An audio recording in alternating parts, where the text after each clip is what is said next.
work that our airline industry workers provide.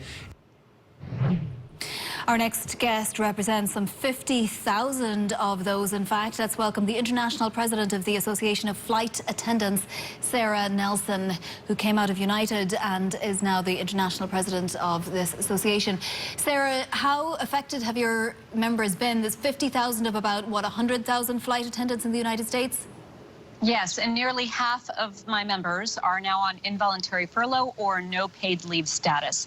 That means most of them going without a paycheck and without health care. And we're on day 19 of those furloughs, right in the middle of this crisis, as you heard Ed Bastian describing there before, instead of continuing the jobs and infrastructure program that we put in place in March and really should be continued for another 6 months. What does the association say should be done, Sarah? Because flights can't fly and they are just barely holding on to survival right now. As you mentioned to me earlier, you know, we were 20 airlines going into the pandemic. It's now 17. Yes, so the problem is that this is a problem for every single sector. And one of the reasons that we don't have the same demand, the same revenue, in fact, demand is back to 40% as of this weekend, but revenue back to only 20% because we don't have that business travel. We don't have places for people to go, places for people to travel to. What that also means is that as people are losing their jobs, there's not another job to be found. So what our program did was it was the only relief program that was focused on the workers first. What it said was that the airlines had to funnel that money directly through to paychecks and benefits. It covered 70% of the payroll to keep all of the workers in their jobs instead of in the unemployment line. These are credentialed workers with safety credentials so that we keep people in place. And when we have the virus under control, we've got to have the airline industry to start that up again. The other requirement of this relief was that the airlines would continue routes that are otherwise non-economical for them to continue, and that keeps service to all the small and rural communities, that keeps our country connected during the pandemic and gives people the critical service that they need, even if they're not an airline traveler. People have no idea how much the air travel actually connects their communities and keeps commerce going. So all of that is in jeopardy now that this payroll support program has been ended. And I just also want to note all the things that people normally hate about what they might call bailouts as opposed to this relief program that we put in place. We also capped executive compensation and banned stock buybacks and dividends. So it's a really unique program, and that's why everyone all across Capitol Hill recognizes the importance, because it's the best use of the public's money and should be continued. So Sarah, who among the airlines are willing to work with you on this? Are they all willing? Is there any trepidation about what this might mean for the survival of each airline?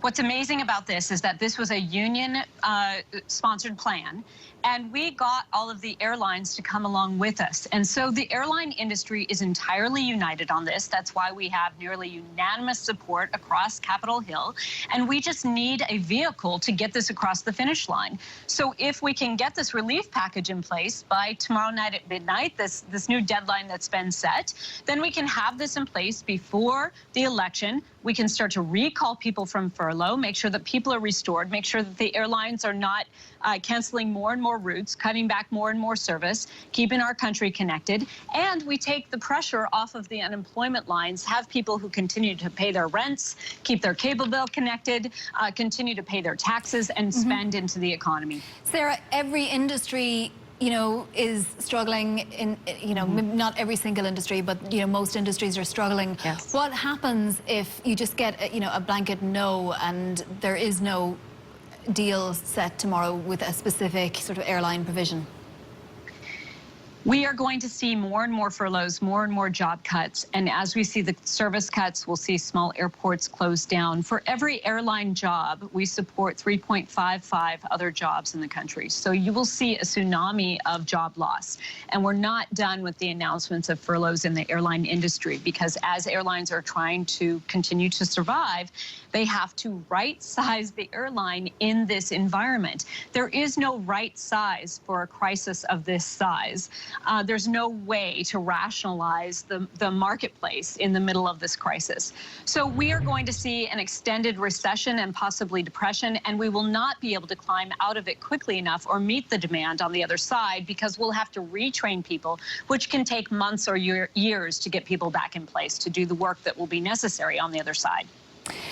You mentioned that we're at something like 20% of the revenue for airlines, even if some demand is back and we are seeing more people travel. But realistically, behind closed doors, what's your base number? What are you working with when it comes to what you anticipate the industry will look like, you know, in a few months' time? How much smaller will this industry be in terms of flight attendants? It's very important to recognize that, for example, during the Great Recession, the airline industry fluctuated about 15%. And the airlines do have the ability to ramp up and ramp down in that range. But when you're talking about 60 and 80% difference, there's no way to weather that. So right in the middle of the crisis, it's very hard to say. If we get this relief and we have another 6 months, we get 6 months closer to a vaccine, 6 months closer to a testing regimen, 6 months closer to a national plan where we can take on coronavirus in a very scientific way, we actually believe that the rest of the sectors will start to open up, have more regular business. There will be reasons for people to travel, and we can get much closer to that 15% fluctuation, in addition to all the attrition that has been happening because no one has been hiring. So if we can get this additional 6 months, there are many, many airlines that predict that by that time they will not need to have any furloughs at all. But this is a very critical time, and it could all fall apart right now if we don't continue the relief. Sarah, finally, of those who are travelling, because clearly there is need for some flight attendants, right? What are their concerns when it comes to travelling on airlines right now? We're still in the middle of the pandemic. You know, almost all states have an R rate above 1, and we are seeing more people travelling in airlines. Yes, so we worked really hard on the safety provisions, and initially in March, we did not have all of the safety procedures in place. Safety and security in aviation is a layered approach. And so the mask policies that are mandated, coupled with the HEPA filtration, the additional cleaning on board the aircraft, the additional use of hand sanitizer, the single touch service that we have on board our aircraft, all of these layers of safety and health provisions allow us to have a very controlled environment in the aviation industry, and we have seen the rates of crew member coronavirus testing go down. Now, of course, it's impossible at this point to determine exactly where someone may have contracted the virus, but as we are seeing those rates go down, it seems that we have a much better control in that work environment, and in community spread is more likely where people are contracting the virus on mass transportation or something like that. Sarah, thank you very much for joining us today. Looking forward to our next conversation. That is Sarah Nelson, International President of the Association of Flight Attendants. Coming up next hour, we'll